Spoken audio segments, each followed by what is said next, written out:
Pretty Little Liars Mona Vanderwaal was introduced as the it girl archetype, pretty, popular, and shallow. But over the course of the show's 7 seasons, we got to see that she has many more sides to her. Oh, honey.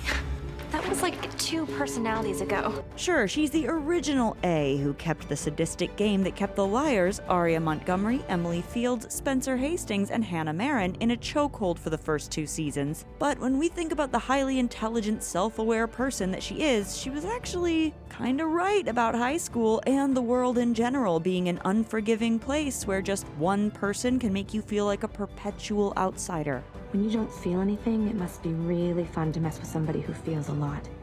Allison picked you because you care, and she can't. So let's look at how Mona's understanding of human psychology and social politics surprisingly made her a lot more interesting and complex than a lot of people gave her credit for. The Mona Vanderwaal we meet in the pilot episode is not at all what she seems. On the outside, she's your typical fashionista bad girl who has no qualms about breaking the rules or the law to get what she wants, like shoplifting with her best friend Hannah. But then we learn that these two used to be Loser Mona and Hefty Hannah. Nicknames courtesy of Allison De Laurentiis, the Queen Bee of Rosewood High, and ultimate mean girl menace. It was just an accident.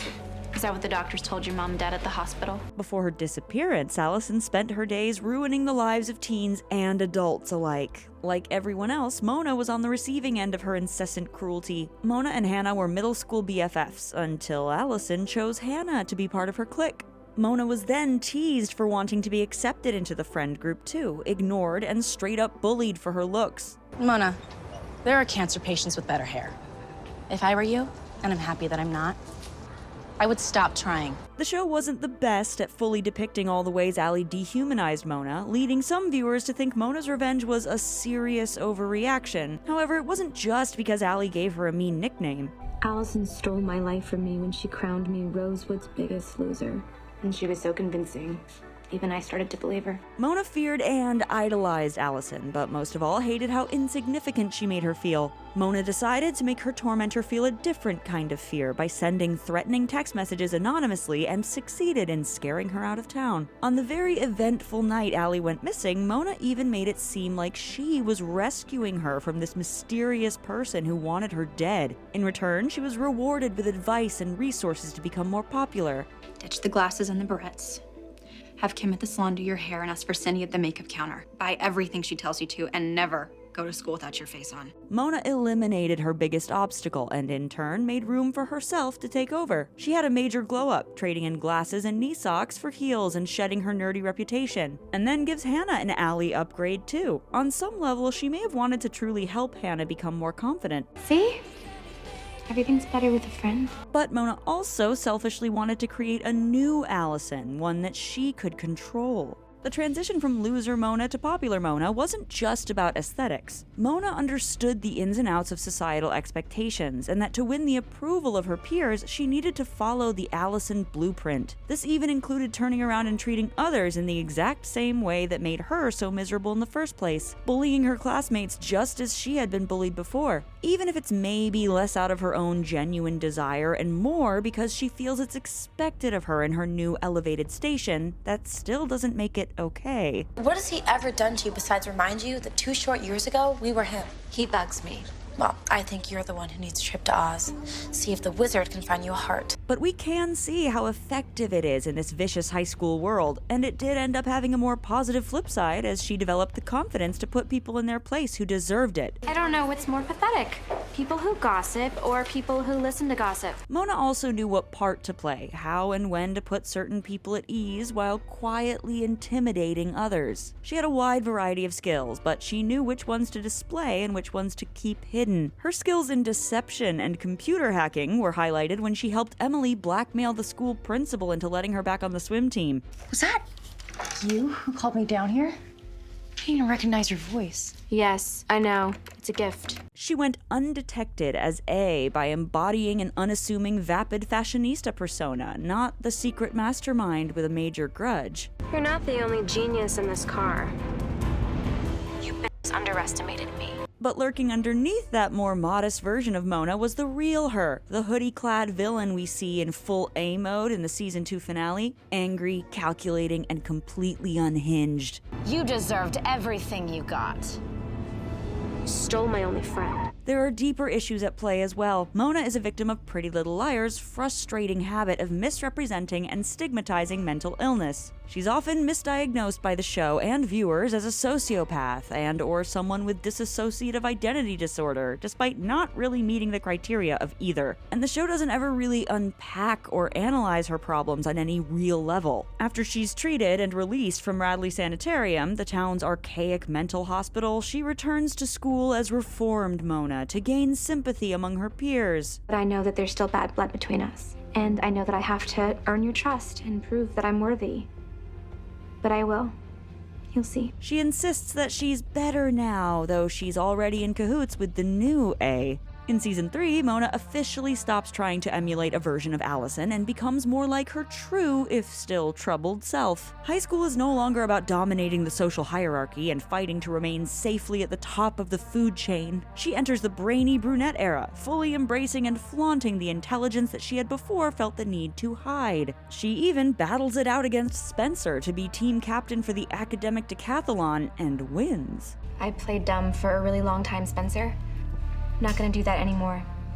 This is a chance to show people who I really am. Mona's stint as an anonymous tormentor proved that she had a unique skill set, especially for a teenager. But she isn't just book-smart, tech-savvy, and a master manipulator. She's also highly emotionally intelligent, though this is often overlooked due to her struggles with mental illness. When someone shows me who they are, I believe them. I don't need to be taught a lesson more than once. Everyone in town knew that Allie was a piece of work, but Mona understood her on a deeper level. She knew how her twisted mind worked, how much power she had, and what she could do with it. While the Liars struggled to understand why Allison chose them to be her loyal friends, Mona knew exactly what made them special to her. Allison would have gotten bored with any one of you, but all together?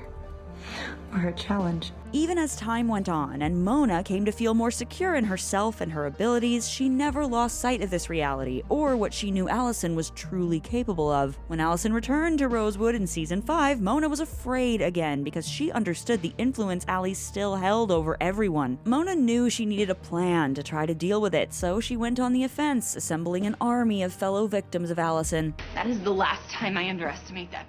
Mona might not be a villain who people think deserves a redemption arc, but after season 3, she's off the A-team and determined to redeem herself by protecting her former victims from bigger threats. Understandably, they keep her at a distance, but they also use her immense talents to figure out the identity of Big A, the person who took over the game. Hannah is the only one to show any real appreciation, while the others expect Mona to help because of everything she put them through, like hitting Hannah with a car. But she genuinely saw Hannah as her closest, maybe only friend. Because Hannah understands this on some level, and because this is a soapy teen drama and not meant to mirror real life, they're able to keep that connection even after everything. Though Mona mostly maintains her ambiguous villain status, she eventually begins to evolve into somewhat of an anti-hero. She confesses to killing Detective Wilden, who constantly harassed the girls to keep Hannah's mom out of jail. In season 5, she plans an elaborate scheme to catch Big A by trying to fake her own death. However, she was double-crossed and kidnapped, then presumed dead until the Liars are captured and held captive in an underground bunker, aka the dollhouse, and find Mona playing along with Big A's sick game to survive. It thinks it beat me,